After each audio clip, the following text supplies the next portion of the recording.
प्रभू येशूच्या नावाला धन्यवाद असो. गीत गाऊया आपण आणि देवाला धन्यवाद देऊया.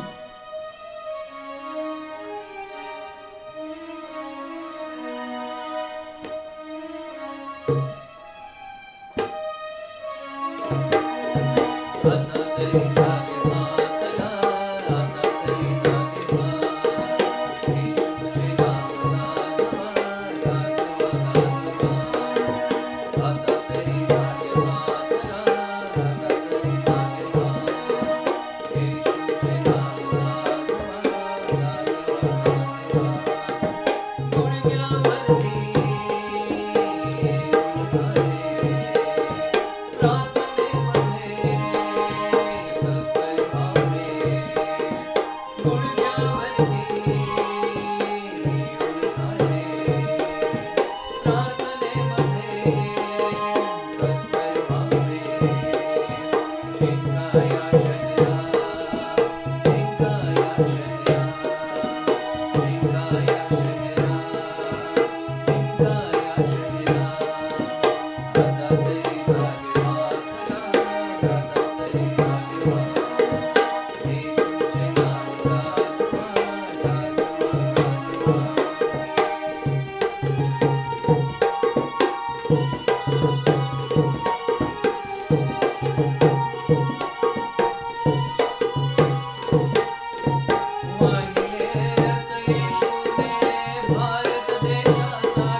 परमेश्वरानं संधी दिलेली आहे त्याबद्दल धन्यवाद.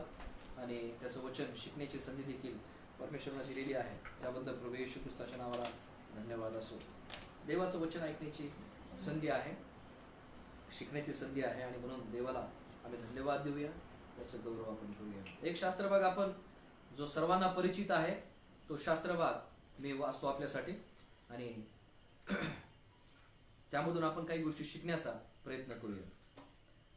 मत्ती सुवर्तमान 13वा अध्याय आणि त्याचं 18 पासून ते 23 वचनापर्यंत. मत्ती सुवर्तमान 13वा अध्याय 18 ते 23 वचन हा जो शास्त्रभाग आहे तो आम्हाला परिचित आहे. यातून आम्हाला काही नवीन शिकण्यासारखं जर असेल, देव आम्हाला काही शिकवित असेल तर आपण निश्चितच पाहण्याचा प्रयत्न करूया. आता पेरणाऱ्याचा दाखला ऐकून घ्या. कोणी राजाचे वचन ऐकतो पण समजत नाही, तेव्हा तो दुष्ट येऊन त्याच्या अंतःकरणात पेरलेले ते हिरावून घेतो. वाटेवर पेरलेला तो हा आहे, खडकाळीवर पेरलेला तो हा आहे की वचन ऐकतो व तात्काळ ते आनंदाने ग्रहण करतो, परंतु त्यास मूळ नसल्या कारणाने तो थोडाच वेळ टिकतो आणि वचनामुळे संकट आले किंवा छळ झाला म्हणजे तो लागलाच अडकळतो.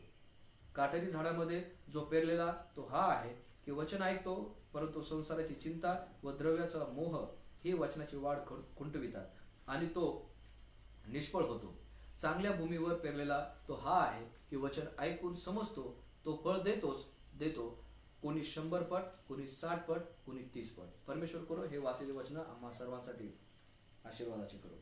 आता हा जो शास्त्रभाग आहे तो आपण पुष्कळ वेळेला वाचलेला आहे, ऐकलेला आहे, यावर संदेश देखील ऐकलेले आहेत. परंतु जर देव यामधूनच काही थोडंसं वेगळं सांगण्याचा देवाची इच्छा असेल तर निश्चितच आपण ते समजून घेण्याचा आपण प्रयत्न करूया. आता या ठिकाणी थोडंसं मी त्याला वेगवेगळ्या कॉलम मध्ये बसवलेलं आहे आणि त्याच्यामध्ये 3 कॉलम आहे आणि या 3 कॉलम मध्ये हा जो शास्त्रभाग आहे तो आपण शिकण्याचा, समजून घेण्याचा प्रयत्न करूया. सगळ्यात महत्वाची गोष्ट आहे की 4 जमिनी आहे. सगळ्यात महत्वाची गोष्ट 4 जमिनी. नंतरची गोष्ट आहे की ह्या प्रत्येक या जमिनीत आम्हाला माहिती आहे की जमीन हे आमच्या अंतःकरणाचं दर्शक आहे. या 4ही ठिकाणी जी कॉमन गोष्ट आहे ती कॉमन गोष्ट ही आहे, सारखीच असणारी गोष्ट ही आहे, वचन ऐकतो, वचन ऐकतो, वचन ऐकतो आणि वचन ऐकतो. जेव्हा आम्ही त्याचा अभ्यास करीत आहोत, बारकाईने अभ्यास करीत आहोत, तेव्हा आमच्या लक्षात येऊन जाईल वाटेची जमीन जी आहे तो देखील वचन ऐकतो. खडकाळ जमीन आहे, वचन ऐकतो. काटेरी जमीन आहे, वचन ऐकतो. आणि चांगली भूमी जी आहे ती पण वचन ऐकतो. ह्या सगळ्या गोष्टी वचन ऐकतो ऐकतो ऐकतो याविषयी आम्हाला पाहायला मिळतं. याचा अर्थ असा आहे की हे वचन ऐकणारी मंडळी आहे. जर आपण त्याकडे बारकाईने लक्ष दिलं तर आम्हाला लक्षात येऊन जाईल की ही सगळी मंडळी वचन ऐकणारी आहे. आता हे अंतःकरणाची स्थिती आहे हे पण आम्हाला माहिती आहे. हे ऐकणाऱ्या लोकांच्या अंतःकरणाची स्थिती, जीवनाची स्थिती आम्हाला पाहायला मिळत आहे. वाटेची जमीन आहे तो पण वचन ऐकतो. ज्याचं अंतःकरण खडकाळ जमिनीसारखं झालेलं आहे तो पण वचन ऐकतो. ज्याची अंतःकरणाची स्थिती एक काटेरी झाडांसारखी झालेली आहे किंवा जमीन असेल तर तो देखील वचन ऐकतो आणि चांगली भूमी देखील वचन ऐकत आहे. मग आता फरक काय आहे तो आपण ऐकतात तर ते सगळेच आहे. मग आता त्याच वचनामध्ये, त्याच अध्यायामध्ये आम्हाला पाहायला मिळतं 13वा अध्याय आणि वचन 9 मध्ये यासाठीच येशू म्हणत गेला. 13वा अध्याय आणि वचन 9, ज्याला कान आहेत तो ऐको. आता हे सर्व लोक काय करीत आहेत? ऐकतच आहेत. ज्यांची वाटेची जमीन आहे, काटेरी जमीन आहे, खडकाळ जमीन आहे, चांगली भूमी आहे, हे सगळ्यांनी एकच कॉमन गोष्ट केलेली आहे, वचन ऐकणे. आणि येशू ख्रिस्त असं म्हणत आहे, ज्याला कान आहे तो ऐको. याचा अर्थ असा ते काहीतरी वेगळं ऐकणं आहे. हे इकडे जे कॉमन ऐकत आहेत ते ऐकणं नक्कीच नसावं. ते एक वेगळं ऐकणं आहे. आणि माझ्या बंधूंनो आणि बहिणींनो, आज या फेसबुकच्या माध्यमातून मी तुमच्यापर्यंत हे आणण्याचा प्रयत्न करणार आहे की हे ऐकणं काय आहे की ज्या ऐकण्याविषयी येशू ख्रिस्त म्हणतो ज्याला कान आहेत तो ऐकू. आता हे ऐकत नाहीयेत का? हे लोक ऐकत आहेत. कॉमन गोष्ट आपण त्या ठिकाणी जेव्हा वाचणार आहोत बारकाईनं, तेव्हा लक्षात येऊन जाणार आहे आमच्या, आणि ती लक्षात आणून देण्याचा मी प्रयत्न करीत आहे की हे सगळे लोक ऐकणारे लोक आहेत. मग तरी देखील येशू ख्रिस्त काय म्हणत आहे? ज्याला कान आहेत तो ऐको. म्हणजे याचा अर्थ असा की जी चांगली भूमी सोडून बाकीचे जे लोक आहेत ते काय करीत आहेत, त्यांच्याविषयी काय, हा मोठा विषय आहे आणि याच्याविषयी आम्हाला विचार करणं गरजेचं आहे. ते ऐकत तर आहेत पण काहीतरी प्रॉब्लेम तिथं होत आहे. आणि हे जे लोक आहेत यांच्याविषयी मी तुम्हाला सांगण्याचा प्रयत्न करेल. हे लोक देवाच्या मार्गाने चालणारे लोक नक्कीच असणार आहे. वचन ऐकणारे लोक आहेत किंवा त्याच्या बरोबर असणारे लोक आहेत. बायबलचं वचन सांगतं वचन ऐकणारे कोण आहेत? हे देवाचे लोक आहेत. ऐकत आहेत परंतु काहीतरी प्रॉब्लेम आहे आणि तो प्रॉब्लेम मी तुमच्या पुढे ठेवण्याचा प्रयत्न करीत आहे. वचन ऐकत असताना काहीतरी प्रॉब्लेम झालेला आहे. पहिल्या वचनामध्ये जेव्हा जो आम्ही सुरुवातीचं वचन घेतलेलं आहे 19वे वचन, जे वाटेची जमीन आहे त्याचा प्रॉब्लेम काय झालेला आहे आपण पाहूया. 19वे वचन, कोणी राज्याचे वचन ऐकतो पण समजत नाही. He hears the word but do not understand. ये वचन को तो सुन रहा है मगर उसको समझ नहीं पा रहा है. बायबलचं वचन स्पष्ट सांगतं कोणी राज्याचे वचन ऐकतो पण समजत नाही. आणि आज पुष्कळ लोकांचा प्रश्न हा आहे, त्यांना समजत नाही. वचन ऐकणं चालू आहे, नक्कीच वचन ऐकणं चालू आहे, वेगवेगळ्या रीतीने वचन ऐकणं चालू आहे, वेगवेगळ्या माध्यमात चालू आहे. चर्चमध्ये वचन ऐकत आहेत, युट्यूबवर वचन ऐकत आहेत, फेसबुकवर वचन ऐकत आहेत, वेगवेगळ्या पेजेस जे आहेत त्या पेजवर वचन ऐकत आहेत, आणखीन व्हॉइस मेसेज मधून वचन ऐकत आहेत. वेगवेगळ्या रीतीनं परमेश्वराचं वचन व्हॉट्सअपच्या द्वारे वचन ऐकत आहेत, पालकांच्या द्वारे वचन ऐकत आहेत, घरी वचन ऐकणं चालू आहे. But they are not realise, they are not understanding the word of God. आणि बायबलचं वचन असं सांगत आहे, जे वचन ऐकतात पण समजून घेत नाहीत त्यांच्याविषयी असं लिहिलं की वचन ऐकतो पण समजत नाही, तेव्हा तो दुष्ट येऊन त्याच्या अंतःकरणात पेरलेले ते हिरावून घेतो. केव्हा दुष्ट येणार आहे? केव्हा सैतान आपल्या अंतःकरणातलं किंवा तो त्या व्यक्तीच्या अंतःकरणातलं केव्हा हिरावून घेणार आहे? जेव्हा तो ऐकणारा व्यक्ती समजून घेत नाही तेव्हा.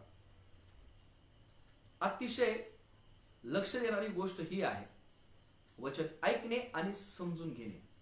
आपण जेव्हा समजून घेत नाही तेव्हा सैतानाला आम्ही आमंत्रण देत आहोत. दुसऱ्या शब्दामध्ये मी सांगत आहे, कारण तो असं म्हणत आहे तेव्हा तो दुष्ट येऊन त्याच्या अंतःकरणात पेरलेले ते हिरावून घेतो. वाटेवर पेरलेला तो हा आहे. When we hear the word of God and do not understand, in other words, we are inviting Satan to come and snatch away whatever the soul. जे काही पेरलेलं आहे ते सगळं हिरावून घेण्यासाठी आपण सैतानाला, दुसऱ्या शब्दामध्ये मी सांगत आहे, आमंत्रित करीत आहोत. कशानं? न समजून घेण्याने, देवाचं वचन न समजून घेण्याने. आणि येशू ख्रिस्त एक्झॅक्टली ते म्हणत आहे, ज्याला कान आहेत तो ऐको. म्हणजे असे कान, नुसतं वचन ऐकणारे कान नाही पाहिजे आम्हाला. याकोबाच्या पुस्तकामध्ये असं लिहिलं, वचनाचे केवळ ऐकणारे असू नका तर त्याप्रमाणे आचरण करणारे असा. आणि जर आपण आचरण करीत नसू तर आशाने तुमचे भुलवणूक होते. जर तुम्ही वचनाप्रमाणे आचरण करीत नाहीत, आपण आमची भुलवणूक आम्ही करीत आहोत, फसवलं जात आहोत. आणि म्हणून येशू ख्रिस्त म्हणाला की ज्याला कान आहेत तो ऐको. वचन ऐकणे आणि समजून घेणे, सेकंड पार्ट अतिशय महत्वाचा आहे, समजून घेणे. आणि जर समजून नाही घेतल्यामुळं काय झालेलं आहे, जे काही ऐकलेलं होतं ते सगळं काही साफ झालेलं आहे. तो दुष्ट सैतान तो आलेला आहे आणि त्यानं सर्व काही जे अंतःकरणात पेरलेलं होतं ते हिरावून घेतो. वाटेवर पेरलेला तो हा आहे. माझ्या बंधू आणि बहिणींनो, वचन असे ऐकणारे जे लोक आहेत, जे वाटेवरच्या जमिनीसारखे आहेत, जे वाटेवर पेरलेल्यासारखे आहेत, त्यांची स्थिती आयुष्यभर अशी असावी का की वचन तर ऐकत आहेत पण समजत नाही. वेगवेगळ्या रीतीनं, वेगवेगळ्या माध्यमातून ते वचन ऐकत आहेत पण ते वचन समजून घेत नसल्यामुळं त्यांची परिस्थिती काय झालेली आहे, आम्हाला पाहायला मिळते की त्यांना काहीही कळत नाही, वचन ऐकत आहे पण समजत नाही. ही जर स्थिती आपली असेल तर ही स्थिती अतिशय भयानक आहे, महाभयंकर अशा प्रकारची स्थिती आहे. आध्यात्मिक ही महाभयंकर स्थिती आहे, वाईट स्थिती आहे. आणि जर असं आपल्या संगती होत असेल, you are hearing the word of God but not understanding, so it's very dangerous things that you are going through. तुम्ही ज्याच्यातून चाललेला आहात ते अतिशय भयानक परिस्थिती आहे. ही पहिली जमीन आहे, जी वाटेची जमीन आहे. दुसरी गोष्ट, दुसरी जमीन खडकाळ जमीन. खडकाळ जमिनीविषयी असं सांगितलेलं आहे, तोही व्यक्ती ऐकतो, ज्याच्या अंतःकरणाची स्थिती, जीवनाची स्थिती खडकाळ जमिनीसारखी आहे, तो पण ऐकतो. पण पुढे असं लिहिलेलं आहे खडकाळ जमिनीविषयी, मूळ धरत नाही.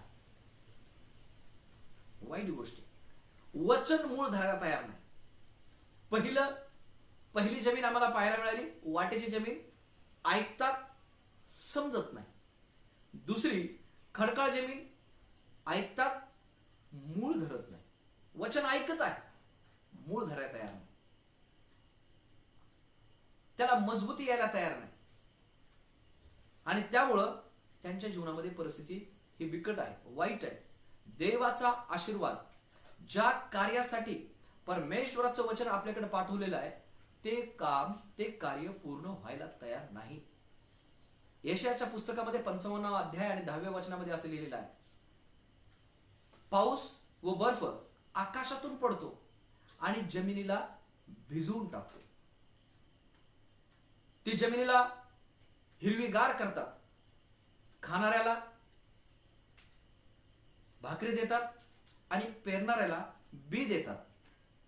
त्याप्रमाणे माझे वचन होईल असं त्या ठिकाणी लिहिलेलं आहे की जे माझ्या मुखातून निघालेलं वचन आहे, ज्या कार्यासाठी मी पाठवलेलं आहे, ते कार्य सिद्धीस नेल्याशिवाय, पूर्ण केल्याशिवाय माझ्याकडं विफल होऊन परत येत नाही. याचा अर्थच असा होतो की देव त्याचं वचन पाठवतो आणि त्याची कार्यसिद्धी करीत असतो. हे वचन या ठिकाणी कार्यसिद्धीस झाले गेलेले नाहीयेत. या ठिकाणी आम्हाला पाहायला मिळतं की ज्या उद्देशासाठी हे वचन इकडे पाठवलेले आहेत ती तिथं निष्फळ झालेली आहेत, वाटेच्या जमिनीवर निष्फळ झालेले आहेत, समजलं नसल्यामुळं. आणि खडकाळ जमिनीमध्ये मूळ धरत नाही, वचन फेल झालेले त्या ठिकाणी. अशा लोकांच्या जीवनामध्ये की ज्यांचं जीवन हे खडकाळ जमिनीसारखं आहे, त्या भूमीसारखं आहे की जे खडकाळ आहे, त्यांच्या जीवनामध्ये हे आलेले वचन, त्यांनी ऐकलेले देव राज्याचे वचन हे मूळ धरलेलं नाहीये. अशा स्थितीमध्ये आपण आहात का? अशी आध्यात्मिक स्थिती आपली झालेली आहे का की वचन ऐकत तर आहोत पण मूळ धरलेलं नाही? माझ्या बंधूंनो आणि बहिणींनो, या स्थितीमध्ये जर तुम्ही अडकलेले असाल तर डेफिनेटली मी तुम्हाला सांगण्याचा प्रयत्न करतो की आपण त्यामधून निघणं गरजेचं आहे. त्यामधून आम्हाला एक्झिट मिळवणं गरजेचं आहे. आणि तो एक्झिट डोअर दाखवण्यासाठी प्रभू येशू ख्रिस्त आहे. तो आम्हाला नक्कीच मार्गदर्शन करणार, तो आम्हाला वचन समजून सांगणार. कारण देवाचं वचन सांगतं, सत्य तुम्हाला समजेल आणि सत्य तुम्हाला बंधमुक्त करेल. सत्य देवाचं वचन आहे आणि म्हणून हेच आम्हाला बंधमुक्त करणार आहे, हे आम्हाला समजून सांगणार आहे. यासाठी आम्हाला देवाच्या वचनाकडे लक्ष देणं आणि समजून घेणं महत्वाची गोष्ट आहे. काटेरी जमीन, जे जमीन काटेरी आहे त्या जमिनीचं काय झालेलं आहे? ती ही जमीन, ती ही व्यक्ती, ते हे जीवन वचन ऐकतो पण काय झालेलं आहे? वाढ खुंटली आणि निष्फळ झालेली आहे. वचन ऐकून वाढ खुंटते, हा काय प्रकार? हे कसलं गणित आहे? काटेरी जमिनीविषयी आम्हाला पाहायला मिळतं, वाढ खुंटते आणि निष्फळ होते. वचन ऐकत असलेले लोक, त्यांची आध्यात्मिक वाढ खुंटलेली आहे आणि ते देवाच्या दृष्टिकोनातून आत्मिक जे फळं परमेश्वर आमच्याकडून अपेक्षा करीत आहे त्या फळासंदर्भात ते निष्फळ झालेले आहेत. वचन ऐकत असलेले लोक, किती महाभयंकर परिस्थिती आहे. आणि अनेक लोक अशा प्रकारचे ख्रिस्ती जीवन ते जगत आहे, अशा प्रकारचं विश्वासी जीवन ते जगत आहे. आणि या प्रकारची स्थिती जर आपली असेल तर आपण कितीही वचन ऐकू तर त्याचा काही परिणाम होणार नाही. वचन ऐकतोय समजून घेत नाही, वचन ऐकतोय मूळ धरत नाही, वचन ऐकतोय वाढ खुंटते, वचन ऐकत आहोत निष्फळ होत आहे. ही काय स्थिती वाचावायला देखील योग्य वाटत नाही, तर अनुभवायलासाठी किती वाईट असेल. अनेक विश्वासणाऱ्या लोकांचं जीवन असं जर असेल तर त्यापेक्षा मोठं दुर्दैव काय असावं.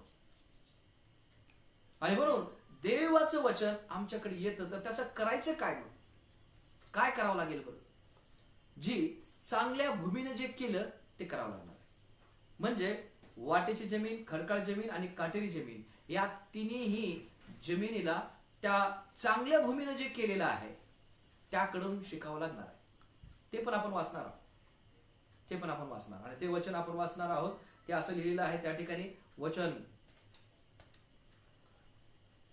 23 मध्ये असं लिहिलेलं आहे, चांगल्या भूमीवर पडलेला तो हा आहे की वचन ऐकून समजतो व फळ देतो. Praise the Lord. त्या दोन गोष्टी आम्हाला करणं गरजेचं आहे की ज्या चौथ्या जमिनीनं देखील ती कॉमन गोष्ट केली की ज्या वाटेच्या जमिनीनं, खडकाळ जमिनीनं आणि काटेरी जमिनीनं या तिन्ही जमिनीनं जे कॉमन गोष्टी केली तीच गोष्ट या चांगल्या भूमीनं देखील केलेली आहे. जे की ज्याचं जीवन चांगलं, ज्याचं अंतःकरण चांगल्या प्रकारचं आहे किंवा जे देवाच्या वचनाप्रमाणे चालण्याचा प्रयत्न करीत आहे त्याने देखील ती कॉमन गोष्ट केली आणि ते म्हणजे ऐकणे. या तिन्ही जमिनीप्रमाणे यांनी ऐकलेले, परंतु तिसरी गोष्ट किंवा दुसरी गोष्ट या चौथ्या जमिनीने केलेली आहे आणि ते काय केलेली आहे, जो वचन ऐकून समजतो तो फळदायी फळ देतो किंवा तो फळ देतो. फळदायी होणार आहे, फळदायी होणार आहे, फळ देणार आहे. आमच्या जीवनातून अपेक्षित काय आहे, मूळ धरलं जावं, आमची वाढ खुंटू नये, वाढ व्हावी, आम्ही निष्फळ होऊ नये, यासाठी देवाचं वचन काय सांगतं, वचन ऐकून समजतो तो फळ देतो. कसं फळ आहे, 30 पट, 60 पट, 100 पट अशा प्रकारचं फळ देणार. परंतु ही भूमी आशीर्वादित भूमी आम्हाला पाहायला मिळते, हे जीवन आम्हाला आशीर्वादित जीवन पाहायला मिळतं, हे कुटुंब आम्हाला आशीर्वादित कुटुंब पाहायला मिळतं, हा समाज आम्हाला आशीर्वादित समाज पाहायला मिळतो. आणि हे जे जीवन आहे, हा व्यक्ती आम्हाला आशीर्वादित पाहायला मिळतो. त्याचं कारण काय आहे की जे सर्वजण करतात तोही ह्या गोष्टी करीत आहे, ते म्हणजे वचन ऐकणे. परंतु त्या पुढची गोष्ट हा एक करीत आहे आणि ते म्हणजे वचन समजून घेत आहे. वचन ऐकणे आणि वचन समजून घेणे, याला ह्याचा जो जे त्याचा रिझल्ट आहे तो रिझल्ट हा येतोय की तो फळ देतो. आणि देवाला ते फलदायी जीवन आवडतं. देवाला फळांची अपेक्षा आहे. आम्हाला पाहायला मिळतं निष्फळ अंजिराच्या झाडाविषयीचा दाखला आम्हाला येशू ख्रिस्तानं सांगितलेलं त्या ठिकाणी, त्याच्याविषयी शाप त्याला मिळालेला आहे. फलदायी जीवन नसेल माझ्या बंधू आणि बहिणीनो तर ते शापित जीवन आहे, ते आशीर्वादित जीवन असू शकत नाही देवाच्या दृष्टिकोनातून. फलदायी जीवन देवाचं अपेक्षा आहे की आमचं आध्यात्मिक जीवन, देवाबरोबरचं जीवन, येशू ख्रिस्ताबरोबरचं जीवन हे फलदायी असायला पाहिजे, ही देवाची इच्छा आहे. आणि जर यामध्ये जर तुम्ही आपण अशी अपेक्षा करीत असाल की माझं जीवन देवाप्रती फलदायी असावं, देवाला माझ्या जीवनाकडे पाहिल्यानंतर ते फलदायी जीवन असलेलं त्याला सापडावं, माझ्या कुटुंबाकडे पाहिल्यानंतर, माझ्या सेवेकडे पाहिल्यानंतर, माझ्या हातामध्ये जे काम आहे किंवा ज्या ठिकाणी देव माझ्याकडून फळाची अपेक्षा करीत आहे ते सर्व काही फलदायी असलेलं देवाला सापडावं आणि देवाला आनंदित व्हावं, असं जर आपली इच्छा असेल तर माझ्या बंधू आणि बहिणींनो, जेव्हा जेव्हा आम्ही देवाचं वचन वाचतो किंवा ऐकतो तेव्हा ऐकणे, ते वचन ऐकून समजून घेतो तो फळ देतो, असं बायबलचं वचन सांगतं. आणि म्हणून वचन ऐकणे आणि वचन समजणे ह्या दोन गोष्टी आम्हाला आमच्या अंगी घ्यावं लागणार आहे, समजून घ्यावं लागणार आहे आणि त्याप्रमाणे करावं लागणार आहे. देवबाप करो या वाचलेल्या वचनाच्या द्वारे आम्हा सर्वांना आशीर्वाद प्राप्त करून देव. प्रार्थना करूया आपण. आमच्या जिवंत परमेश्वर, आम्ही प्रार्थना करतो येशू ख्रिस्ताच्या नावामध्ये वचनाला समजून घेण्यासाठी, वचनाला वाचण्यासाठी, ऐकण्यासाठी आणि वचन समजून घेण्यासाठी मला आणि इथं बसलेल्या सर्वांना, जे वचन ऐकतात त्या सर्वांना ख्रिस्त येशूच्या नावाने तू सहाय्य करावं, यासाठी मी प्रार्थना करतो. तुझी दया, तुझी कृपा, तुझी करुणा आमच्यावर होऊ दे, यासाठी प्रार्थना करतो. ख्रिस्त येशूच्या नावामध्ये प्रार्थना केली म्हणून तू आहे. देवबाप करो हे वाचलेली सर्व वचनं आम्हा सर्वांसाठी आशीर्वादाची करू.